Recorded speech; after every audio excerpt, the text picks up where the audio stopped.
Hello guys, তোমরা সবাই কেমন আছো? আশা করি তোমরা সবাই ভালো আছো। এই যে দেখো, সকাল সকাল আমি বেরিয়ে পড়েছি।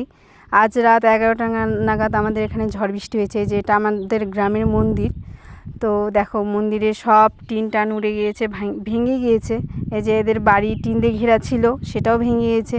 যে 11,000 ভোল্টেজের তার, এটা এখানে দেখো 2টা গাছ পড়ে গিয়েছে।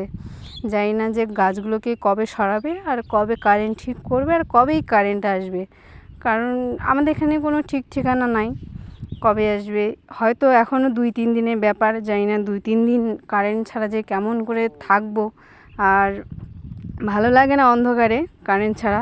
এই যে দেখো, আমাদের বাড়ির লাইনের পোলের মধ্যেও একটা কলার গাছ পড়ে গিয়েছে। আমাদের কলাও ছিল গাছের মধ্যে। এখন তো আমের মরশুম, আমও তো পড়ছে আমাদের এখানে আমাদের এখানে অনেক গাছ আছে আমের।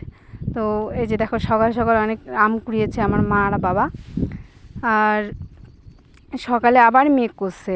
এই যে আবার বৃষ্টি হলো, কিন্তু সকালে খুব মুষলধারে বৃষ্টি হলো। এই যে দেখো, আমাদের বাড়ির পিছনে কিন্তু মাঠ আছে। কালকে ঝড় হয়েছে ঠিকই খুবই, কিন্তু বৃষ্টি সেরকম হয়নি, সেরকম জল লাগেনি জমিতে।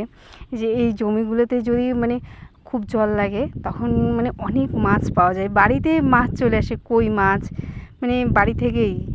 এটা খুব আমাদের সুবিধা হয়, ভালো লাগে বর্ষার টাইমে।